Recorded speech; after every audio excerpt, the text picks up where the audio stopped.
तो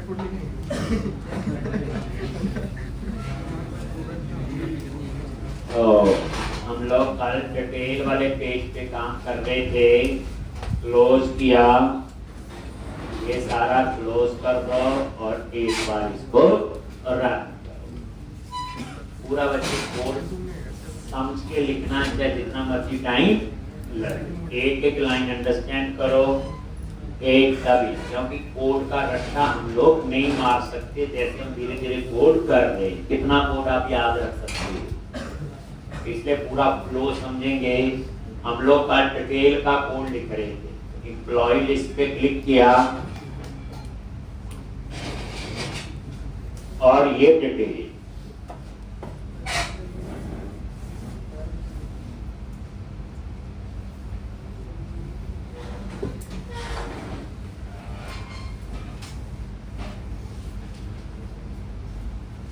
और जैसे आप डिटेल पे क्लिक करो, यहाँ पे आ गए और ये एम्प्लॉय डिटेल, ठीक, और यहाँ पे एम्प्लॉय की डिटेल भी, एक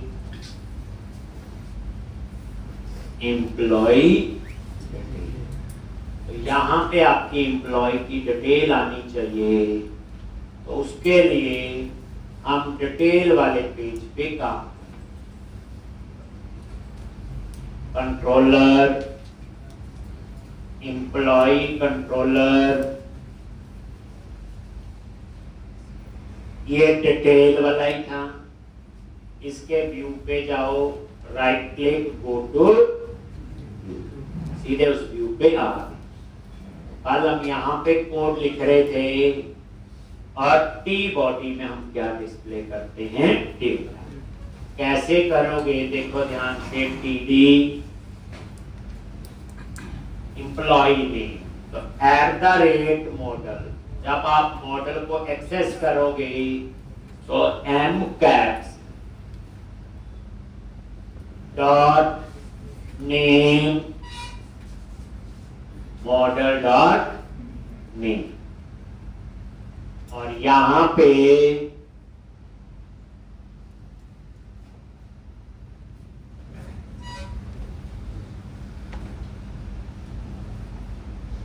एड्रेस, सैलरी, ये देखो। तो ये जो मॉडल है, ये उस मॉडल को एक्सेस करेगा बच्चे जो ऊपर है। ऊपर क्या ऐड है, तो मॉडल को एक्सेस करने के लिए एम कैप्स में, और देखो आप इस पे माउस लेके जाओ और यहां लिखा आ रहा है किस टाइप का वेरिएबल है, एम्प्लॉय टाइप, इस टाइप का ये एम्प्लॉय। तो ये देखो model dot name, model dot address, model dot, अब आप इतना देखो, इसका डिजाइन देखो कितना इजी है, ये लो आ गया। ये देखो ओवर, ये किया था ना टेबल में, स्ट्राइप, ओवर, बॉर्डर, ये देखो, तो ये डाटा का आ गया। तो मॉडल को एक्सेस करने के लिए होता है @मॉडल, और ये मॉडल आपने ऊपर से एक्सेस,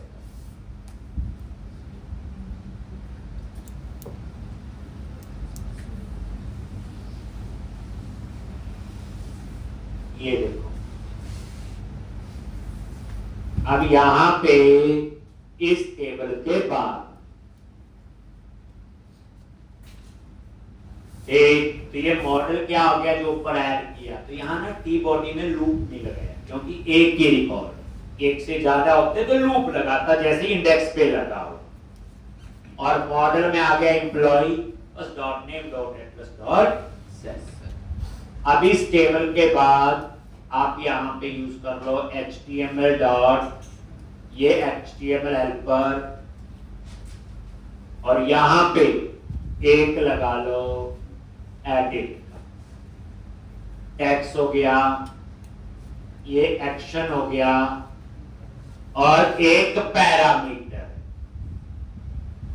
पैरामीटर क्या इसमें बोलो, आईडी, ये एडिट वाला ना, ठीक। और ये मॉडल और डॉट आई। जब बच्चे एट द रेट आगे लग गया तो इसके अंदर में एट द रेट लगाने की जरूरत नहीं। तो ये जो मॉडल डॉट आईडी है ये पैरामीटर में आ जाएगा। ये बच्चे एडिट ये वाला बन गया, ये देखो ये वाला है, इसमें आईडी पैरामीटर नहीं है। ठीक, मैं चाहता हूं इसको यहां से ही एडिट कर।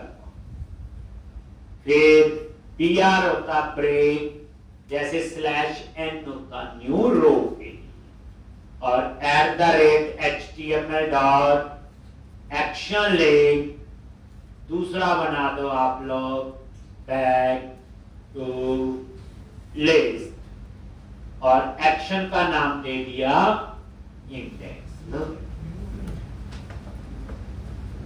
ठीक, बैक टू लिस्ट पे कहां जाएगा? इंडेक्स। ये देखो डिजाइन में नजर मारो, रिफ्रेश करो, ये आ गई। ये देखो बैक टू लिस्ट आ गए, यहाँ पे डिटेल पे क्लिक किया, आ गए यहाँ पे।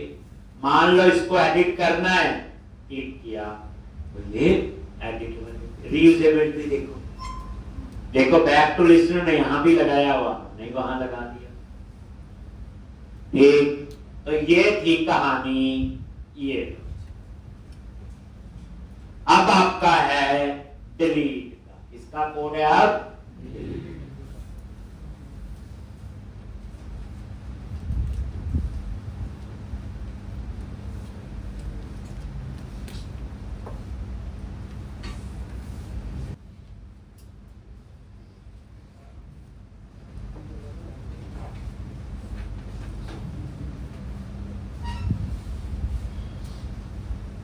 एक। तो अब आपका नेक्स्ट कोड किसका होगा बोलो?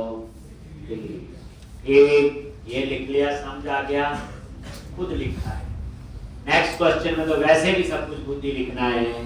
एक, तो ये था एक। अब आप क्या करो, बैक टू लिस्ट और डिलीट। तो अब हम डिलीट की कहानी लिखेंगे। तो पहले हम इंडेक्स वाले पेज पे जाएंगे, यही है इंडेक्स का action. Right click, go to view, काम करते हैं वो भी देखा कर। अब यहां पे एक्शन पे गए, ये देखो ये है डिलीट। तो डिलीट नाम का मैं एक्शन बनाऊंगा, और आईडी उसमें क्या होगा? पैरामीटर वे किस एम्प्लॉय का डाटा डिलीट कर। सोच वही है जो पहली एप्लीकेशन की थी, save update read find display. वहां भी डिलीट की क्वेरी में वेयर एम्प नंबर यूज करते थे, वहां भी अपडेट की क्वेरी में वेयर एम्प नंबर यूज करते थे, वहां भी फाइंड की क्वेरी में सिलेक्ट में वेयर यूज करते थे। बस ये सिंटैक्स एंटिटी फ्रेमवर्क के। तो अब क्या करो, यहां पे आ जाओ, public action result delete in ID. अब इस डिलीट में सिर्फ फाइंड का कोड लिखो। तो डिलीट करने से पहले जस्ट फॉर कंफर्मेशन किसको डिलीट करना है, तो आपका ये फाइंड का ही कोड है ऊपर।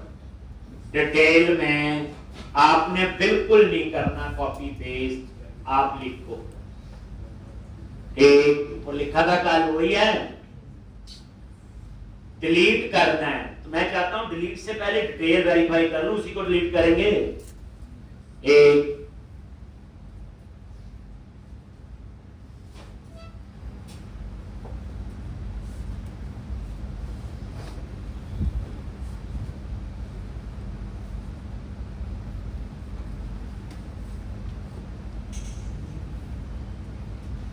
बनाना है व्यू। कैसे? कोई व्यूज पे गए, एम्प्लॉय देखो कितने व्यू पहले बन चुके, हर एक का लग काम है, लग व्यू तो लाइट वेट होगा, सर्वर से फास्ट एक्सेस होगा। तो एम्प्लॉय पे राइट क्लिक किया, ऐड व्यू, और MVC5 व्यू और ऐड कर, और इसका नाम क्या रखोगे? डिलीट। और टेम्पलेट का नेम क्या होगा? डिलीट मॉडल क्लास एम्प्लॉई और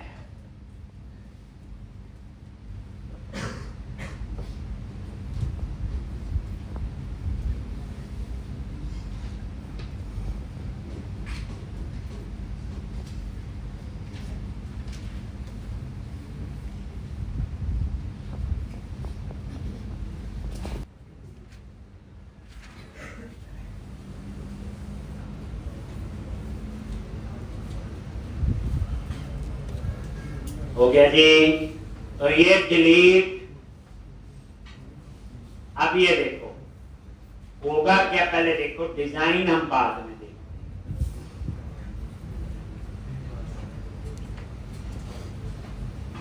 डिलीट पे क्लिक कर एम्प्लॉय लिस्ट और डिलीट। जैसे डिलीट पे क्लिक किया, ये देखो ये डिजाइन। मैं चाहता हूं यहां आए डिलीट एम्प्लॉई, मैसेज ठीक है, ये यहां से हट जाए और ये डिटेल आ रही, और डिलीट के क्लिक में अब ये डिलीट होना चाहिए। तो इसका डिजाइन देख लेते हैं कैसा आया। एक तो डिलीट का डिजाइन बच्चे ये बने हुए टेम्पलेट है, ये हम नेक्स्ट क्वेश्चन में खुद लिखेंगे, तो अंदाजा लगाओ कि कितनी चीजों पे तो रट्टा काम नहीं कर सकता। डिलीट ये आ गई। देखो मैंने हमेशा एक चीज बोली, सेव एक रिकॉर्ड होगा, अपडेट एक रिकॉर्ड होगा, डिलीट एक। ऊपर एक ही मॉडल ऐड हुआ और यहां पे डिलीट टेक्स्ट चेंज कर दिया, और यहां पे क्लास टेक्स्ट आइकन प्राइमरी, अब टेक्स्ट आइकन सेंटर। ये कहां से आ रहा है? बूटस्ट्रैप। ठीक, सच में? चलो कैसे पता चलेगा? ये टेक्स्ट प्राइमरी, फिर कहां जाओगे? कंटेंट और bootstrap dot control F find कर लो, तो ये पता चल गया। अगर कलर कोई और चाहिए तो यहां कलर कोड चेंज कर देना, सारे में वही अप्लाई हो जाए। ये फैसला। अगर टेक्स्ट आइकन प्राइमरी क्लास 100 बार यूज की, कलर हल्का सा लाइट चाहिए, हल्का सा डार्क चाहिए, तो बच्चे ये क्या है? कलर कोड ही है ना ये। अभी कलर कुछ चेंज करना हल्का सा, तो यहां चेंज करोगे पूरे प्रोजेक्ट में चेंज होगा। ये होती है रीसेट। लेकिन मुझे ये बताओ ये क्लास यहां तक कैसे पहुंची?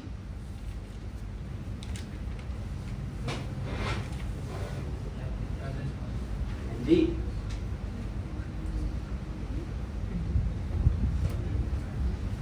देखो, पहली बात याद रखना, प्रोग्रामिंग में कोई जादू नहीं होता, हर एक उसका एक सिस्टम होता। अब देखो मैंने इतना बताया, कल भी बताया था, तो यहां से बताया था नहीं, कल परसों बताया था, आपने भी उतना याद रखा। लेकिन आप ये सोचो, बूटस्ट्रैप वाली फाइल यहां कहां पाथ लिखा हुआ मैंने, उड़ के थोड़ी आई। ये detail dot delete dot HTML file कहां पड़ी है? व्यूज फोल्डर के अंदर। बूटस्ट्रैप कहां है? कंटेंट फोल्डर के अंदर। आपस में कैसे लिंक करना है, अब आपको ये पता होना। एक जो यूआरएल में हम राउटिंग देते हैं, जब हम लिखते हैं कंट्रोलर का नेम, एक्शन का नेम, कहां से आ रहा है वो? मैं चाहता हूं उसकी जगह मैं अपना नाम लिखूं तो भी चलेगा, नहीं तो वो रट्टा हो जाएगा। तो पहले केस देखो, ये बूटस्ट्रैप कैसे अप्लाई है। तो आप पहले इस पे 2 मिनट लगाएंगे, फिर हम आगे परे। अब आपने क्या करना है यहाँ पे, देखो ध्यान से, सारा क्लोज करते हैं। अब आपको पता है बूटस्ट्रैप की फाइल कंटेंट फोल्डर में, करेक्ट? फाइल का नाम है bootstrap.css, इतना तो आइडिया हो गया। अब इसको एक्सेस करने के लिए इन्होंने बनाए हैं बंडल्स। क्या बनाए हैं? बंडल।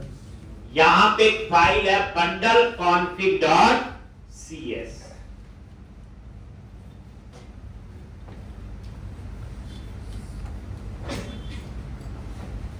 bundle config.cs बनी फाइल ऐप स्टार्ट के अंदर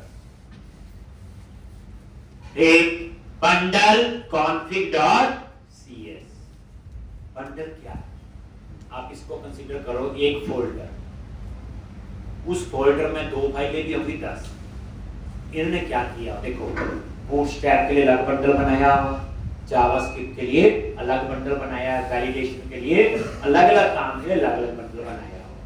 बंडल को आप कंसीडर कर सकते हो फोल्डर बनाया, बंडल को कंसीडर कर सकते हो जैसे बंडल होता है 5-7 लकड़ियां इकट्ठी बांध दी, वो भी एक बंडल बनता है। ये वही बंडल है। कैसे? देखो, बंडल कॉन्फ़िग में गए और यहां पे ये एक रजिस्टर बंडल नाम से मेथड बना हुआ, इसके अंदर ये अलग-अलग बंडल है। मैं बात कर रहा हूं अभी इस बंडल, इस बंडल का नाम क्या है? ये लास्ट वाला, ये बच्चे नेम है, पाथ नहीं है, content/css लिखा हुआ। डॉट इंक्लूड, इस बंडल के अंदर 2 फाइल इंक्लूड है। एक का नाम है कंटेंट फोल्डर के अंदर है bootstrap.css और दूसरी कंटेंट फोल्डर के अंदर site.css।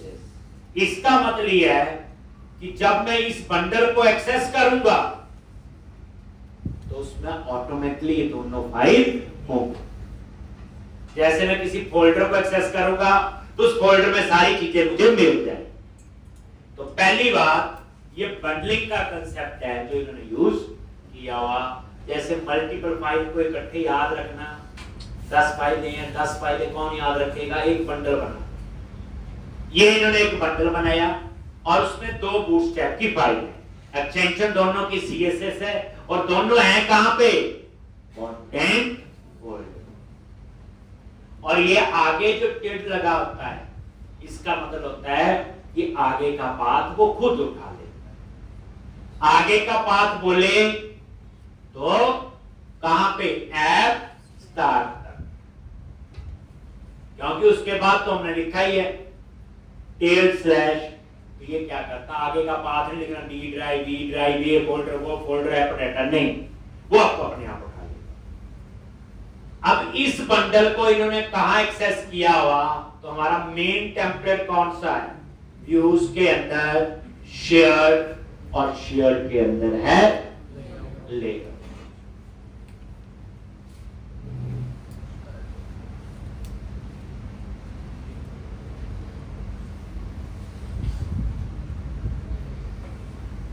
शेयर और शेयर के अंदर है लेयर।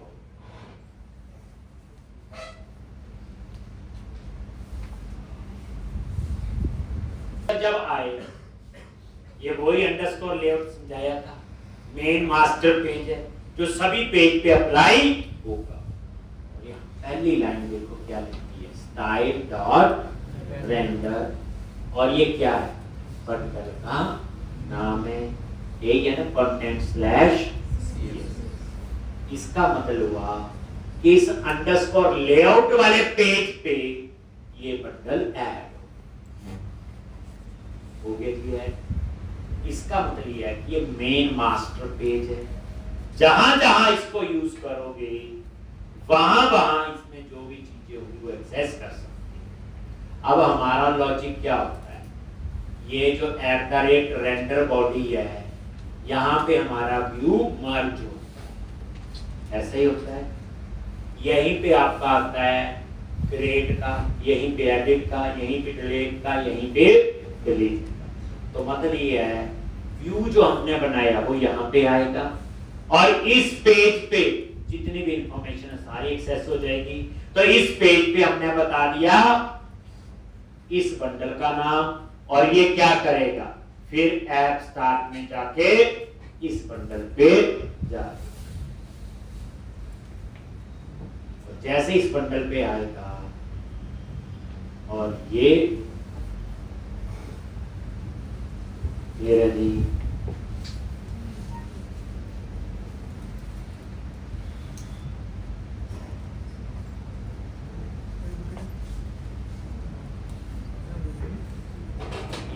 ये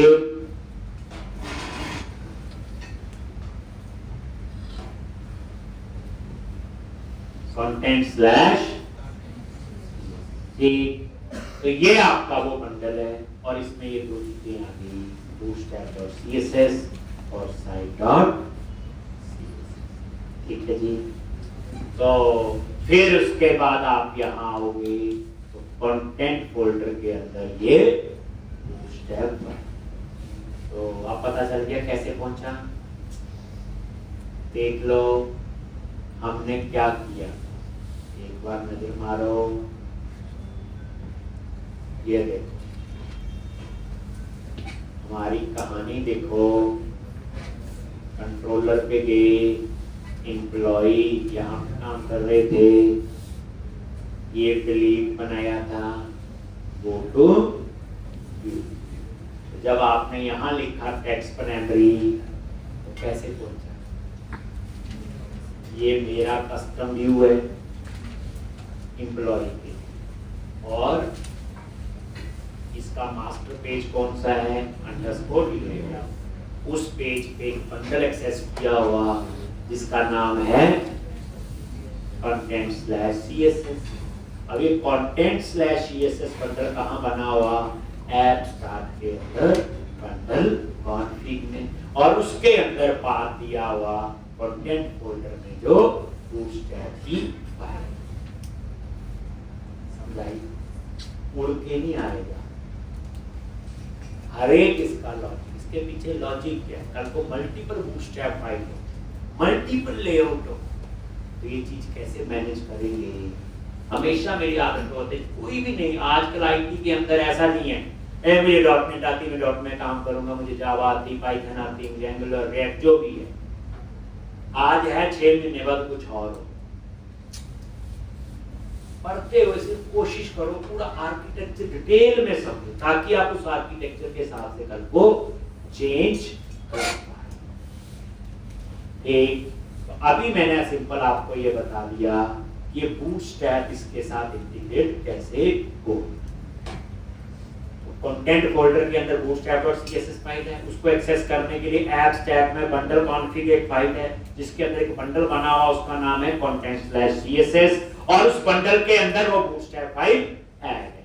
बंडल बोले तो एक फोल्डर और उस बंडल को कहां एक्सेस किया, लेआउट। और लेआउट जो है सारे पेजेस पे अप्लाई हो रहा है। तभी ये क्लास इंडेक्स पे भी थी, क्रिएट पे भी थी, एडिट पे भी थी और अब डिलीट पे भी। बात समझा दी। अब आगा नीचे, अब इसको रन करते हैं, साथ साथ देखें भी डिजाइन कैसा आ रहा है इसका।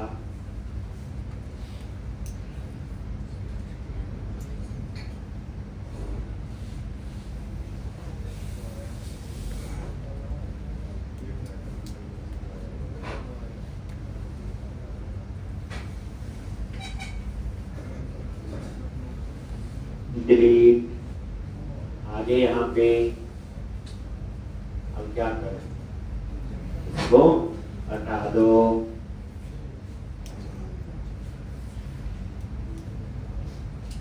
चलो जी, ये आ गया आपका लॉक। और ये देखो ये डिस्प्ले नेम फोर्स के कॉलम का नेम, डिस्प्ले फोर्स उस कॉलम की लेंथ।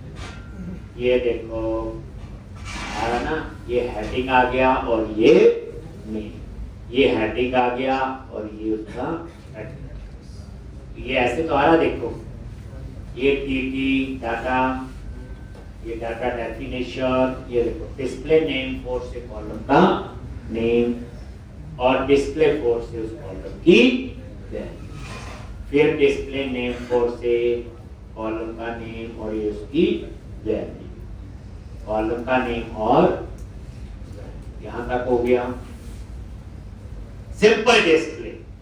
उसके बाद इन्होंने क्या किया हुआ, ये नीचे बटन लगाया हुआ फॉर्म टैग के अंदर, और ये बटन क्या आपका सबमिट। सबमिट का मतलब क्या होता है, जब इस बटन पे क्लिक करोगे तो इंफॉर्मेशन सर्वर पे जाएगी, पर कितनी इंफॉर्मेशन, सिर्फ देखें यहां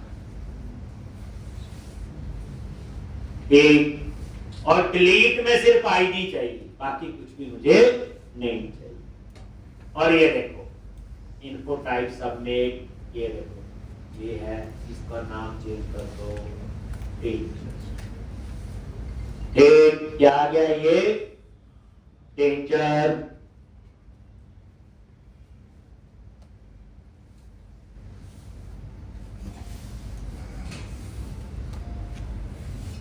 में आपने कोड लिखना है, तो वही बात है, ये क्या इनपुट टाइप।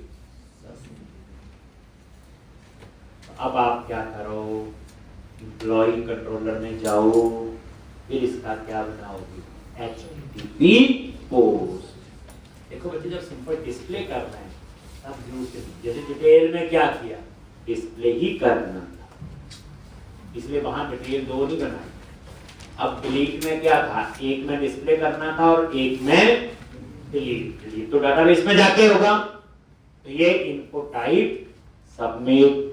अब आपने क्या करना है, यहां पे कुछ नहीं चेंज किया इसमें, डिलीट में। अब आप क्या करो,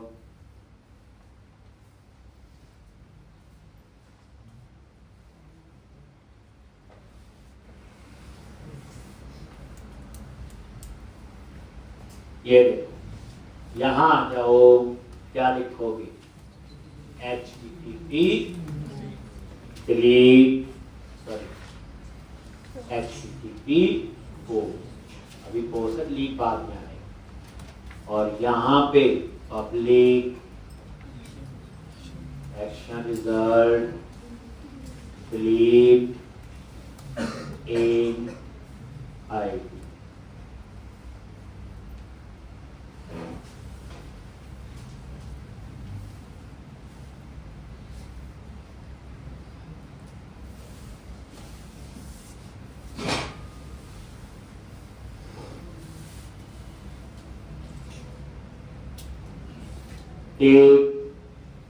और यहां पे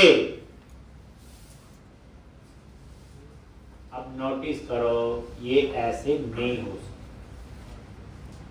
देखो ये भी आईडी और ये भी आईडी, ये भी सेम नाम के दो पैरामीटर तभी हो सकते हैं जब ओवरलोडिंग वगैरह हो रही हो, लेकिन उसकी टाइप तो अलग होनी चाहिए। ओवरलोडिंग का रूल है सेम नेम विद डिफरेंट, यहाँ तो कुछ भी डिफरेंट नहीं है, तो मैं इसकी जगह आईडी की जगह हम यहाँ पे यूज कर लेंगे एम्प्लॉय, क्योंकि जब सबमिट होगा तो ऊपर जो मॉडल है बच्चे, वो मॉडल तो एम्प्लॉय है ना, ये ठीक। तो यहाँ पे आगे पहले क्या करना है, एक employ null return HTTP not,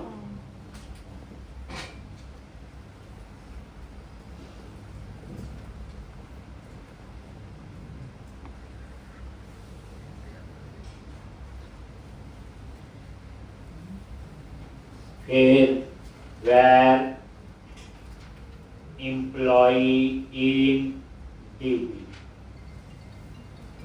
contact dot employee dot find employee dot ID। Date check किया, कहीं आईडी गलत तो नहीं, then return HTTP not found. अगर है तो फिर क्या होना चाहिए, रिमूव। हम डिलीट की क्वेरी लिखते थे, बट इसमें आप ऐसे लिखोगे सेव चेंज, यहां रिमूव होता है और सेव चेंजेस से डाटाबेस में अपडेट होगा और return redirect to action name of. Delete होने के बाद कहां जाना है, ये वही बात हो गई, डिलीट के बाद डिस्प्रेक, अपडेट के बाद डिस्प्रेक, सेव के बाद कहानी तो वही है। लॉन्च तो एम्प्लॉय डॉट ऐड की जगह क्या आ गया, इस पे ब्रेक पॉइंट लगा लो। जब भी पहली बार कुछ कोड लिखो तो टेस्ट जरूर करो।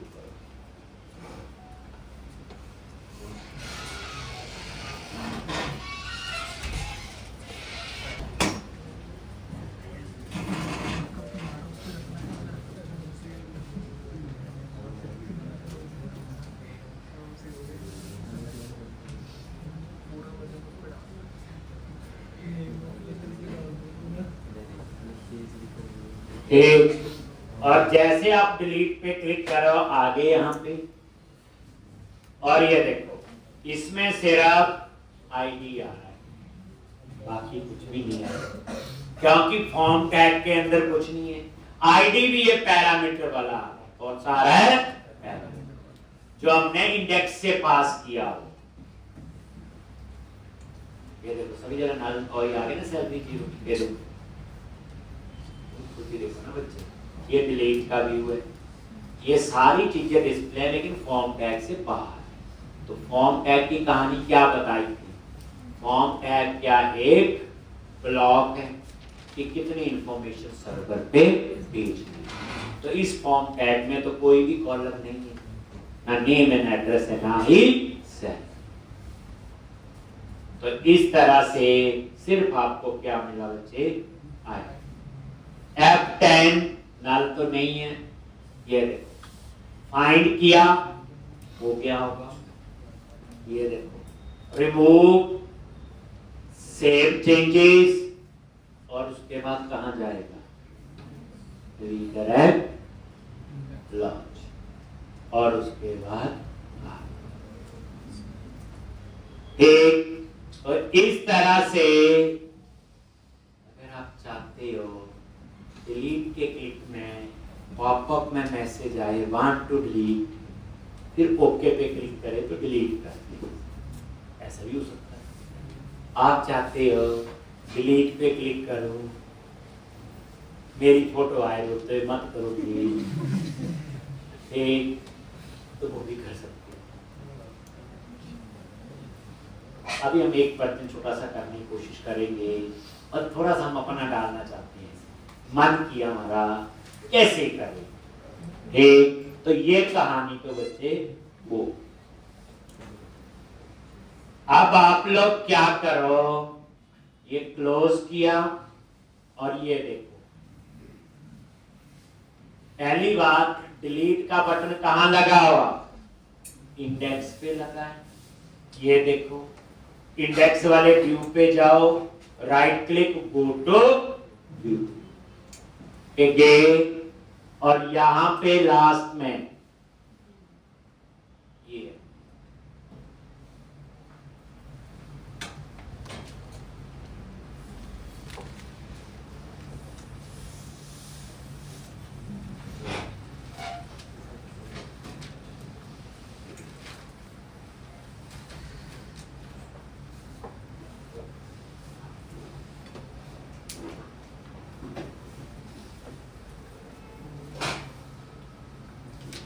एक।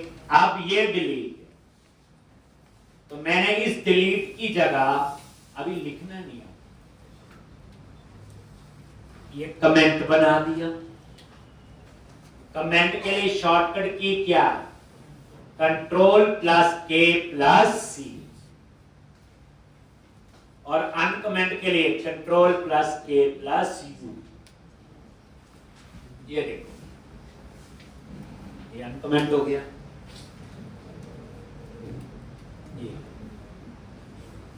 इसका फायदा ये होता है आपसे, कौन याद रखे कमेंट के लिए स्लैश है, सिंगल स्लैश है, स्टार है, क्योंकि हर लैंग्वेज में कमेंट का अपना तरीका है। तो आप शॉर्टकट की याद रख लो, ये लाइन मैंने कमेंट, ठीक। इसकी जगह यहां पे आ जाओ,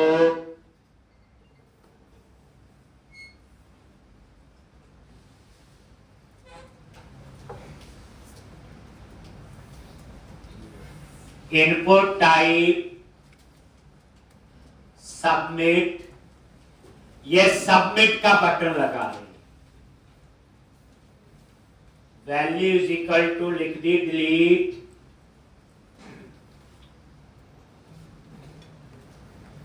और क्लास लिख दी बीटीएन हाइफन क्या डेंजर,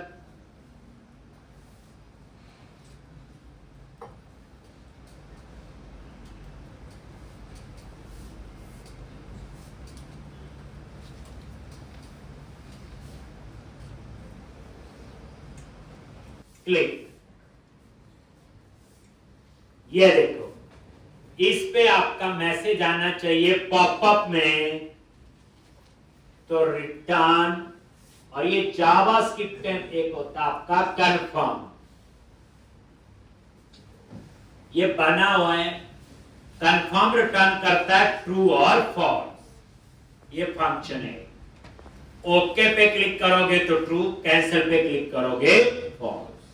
अगर ये ट्रू टर्न करेगा तो ये पेज को सबमिट करेगा, नहीं तो सबमिट नहीं।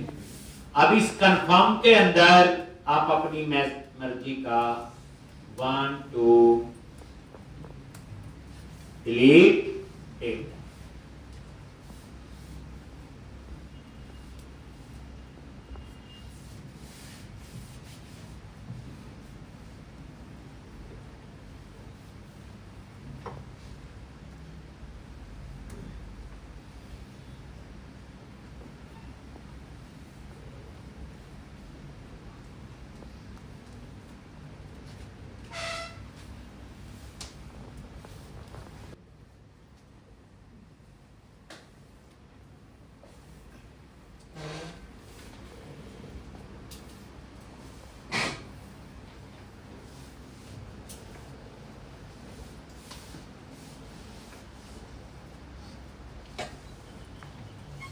डिलीट पे क्लिक किया, ये आ गया ना 1 2 डिलीट, ओके और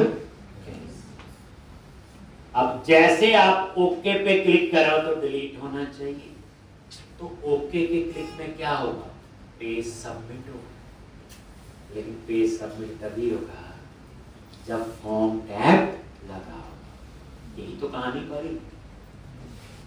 सेव में, अपडेट में, डिलीट में क्या लिखा हुआ, बिगिन फॉर्म, यानी ये सबमिट बटन बच्चे तभी काम करेगा अगर इसे फॉर्म टैग में, नहीं तो इसे पता ही नहीं है। आपने इस पेज पे लगा दिया सबमिट का बटन, क्लिक करते रहो, कुछ फायदा नहीं। कौन सी इंफॉर्मेशन सर्वर पे भेजनी, तो आपको इसका क्या बनाना पड़ेगा बच्चे, ब्लॉक। कैसे बनाओगे पूरा समझ के, ये रोज यूज करना है, इसलिए घबराना नहीं, नेक्स्ट लेक्चर में भी होगा। अब ये देखो, ये फॉर लूप लगा है, फॉर लूप के अंदर ये रो बनी, यही है ना रो बच्चे। अब ये रो कितनी बनी होगी, रिकॉर्ड होगी, 5 रिकॉर्ड है, 5 रो बनेगी, तो 5 ही डिलीट के बटन लगेंगे, एक रो में लग रहा है, और 5 ही वो सबमिट के बटन हुए। तो मुझे क्या करना है, हर एक रो पे मुझे सबमिट का बटन लगाना। तो सबमिट के लिए मुझे क्या लिखना पड़ेगा, अभी हम लोग पहले देख रहे थे, यूजिंग कोई डिस्पोजेबल ऑब्जेक्ट बनाने के लिए, जो अपने आप ही बिगिन फॉर्म लिखा होता था। यहां मैंने @ नहीं लगाया क्योंकि ऊपर लगा हुआ है, और इसके अंदर कौन सा HTML पर है, डॉट बिगिन फॉर्म। अगर बिगिन फॉर्म में कुछ ना दो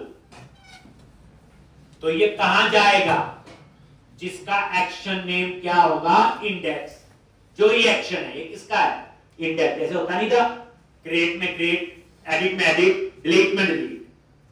अब अभी आपने 30 सिनेरियो देख लिए, और इस बार मैं चाहता हूं एक्शन का नाम मेरी मर्जी का होना चाहिए, लार्ज डिलीट रैक। अगर बिगिन फॉर्म में कुछ भी ना दो तो बाय डिफॉल्ट उसी एक्शन पे जाएगा जिस सेक्शन के लिए व्यू बना। जैसे ये व्यू किस सेक्शन के लिए बना हुआ, इंडेक्स, तो मुझे क्या बनाना पड़ेगा, इंडेक्स का HTTP पोस्ट। लेकिन अब मैंने क्या किया कि भाई मैं क्या बनाऊंगा, एक एक्शन बनाऊंगा और उसका नाम रखूंगा डिलीट अंडरस्कोर रैक। और ये कहां बनाऊंगा, एम्प्लॉई कंट्रोलर, और इसमें मैं एक पैरामीटर पास करूंगा, क्या, आईडी, किसको डिलीट करना है, लॉन्च।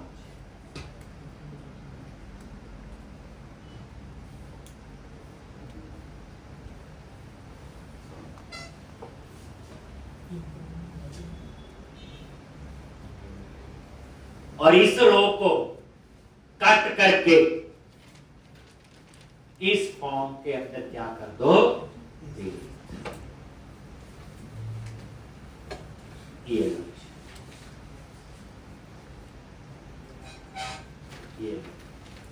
पूरी।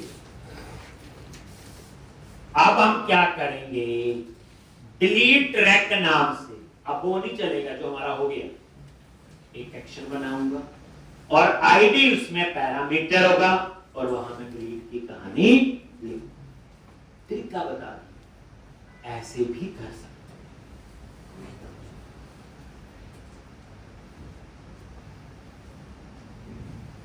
अगले क्वेश्चन में भी यही करेंगे, आ जाएगा। और सुनिए, जो बच्चे मैं चीज पढ़ाता हूँ 10-15 बार तो मैंने यूज कर दी, कम से कम 10-15 बार में नहीं समझ आए तो बड़ा कुछ और है कंप्यूटर में सीखने को, इसलिए कंफ्यूज होने की जरूरत नहीं। अब हम एक डिलीट ट्रैक बनाएंगे,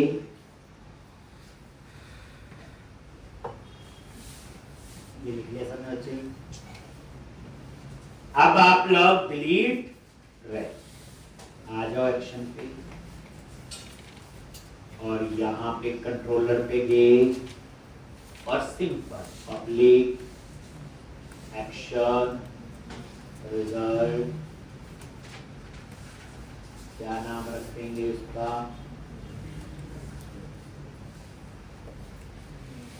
डिलीट रैक,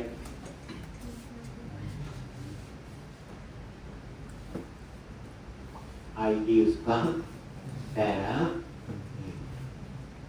और यहां पे where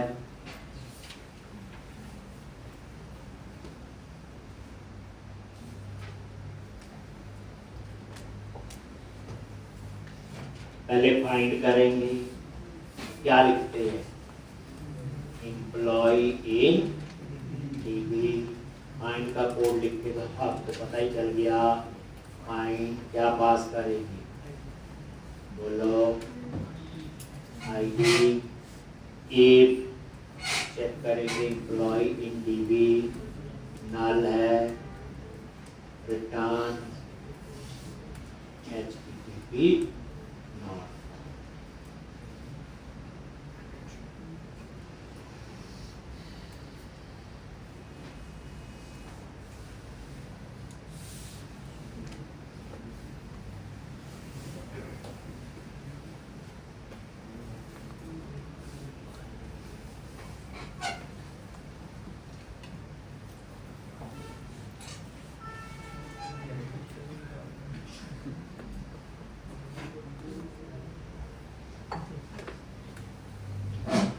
लॉन्च, ब्रेक पॉइंट लगा लो। ये दूसरा तरीका बता दो, 5 तरीके हो रहे, आज भी करेंगे। आप बोलोगे दिवाली की छुट्टी मिली, थोड़ी देर जल्दी छोड़ देंगे, छुट्टी कर सकते हो आप। प्रैक्टिस करके आना बच्चे। ये क्वेश्चन कंप्लीट हो गया। हर बच्चा इस क्वेश्चन को कम से कम 3-4 बार करे। अपनी परफेक्शन तब माने नोटबुक बंद और वन गो में शुरू किया और उठे तब जब वो खत्म। एरर आएंगे, ठीक है वो ठीक कर, उसकी कोई बात नहीं। अब करने में 2 घंटे लगे, चाहे 4 लगे, चाहे 6 लगे, कोशिश करो कि 1 हो जाए, तभी पूरा कंसेप्ट हमारे माइंड में रहता है। पार्शली 1 घंटा भी उठ के चले गए, पटाखे चला लिए, फिर 2 घंटे फिर पटाखे चला लिए, तो माइंड तो पटाखों वाली साइड ही होगा, ये असाइनमेंट दोबारा बनाते रहोगे। बच्चे अभी तो पढ़ना शुरू किया ही नहीं हमने, ये तो खेल देखने वाली चीजें हैं, ये जो हम कर रहे हैं, और ये पढ़ाना जरूरी है। तो मैं अपने लेवल जैसे मैं पढ़ाता हूँ बच्चों को, जिसमें 2 महीने होंगे उसके बाद जो पढ़ाई शुरू होगी, नहीं पूछ लेना, बेचारे बैठे होते हैं। लो पहले को डिलीट पे क्लिक किया, कैंसर, डिलीट पे क्लिक किया, तो आ गए यहाँ पे। और ये देखो आईडी आ गया, आईडी F10 फाइंड किया, नल तो नहीं है, रिमूव, सेव चेंजेस, और ये आपका, ठीक है जी। तो ये थी असाइनमेंट, ठीक है जी। बाकी हम लोग मंडे करेंगे आगे, तो क्लास आपकी मंडे है, छुट्टियां हैं, पता ही है। सभी की दिवाली की बहुत बहुत बधाई हो, पूरा पढ़ के आए। मैं तो अपने काम की बात बोल सकता हूँ, अगली दिवाली तक अपनी जॉब लगी हो आ जाता भाई, क्योंकि ये फेस्टिवल हर साल आते हैं।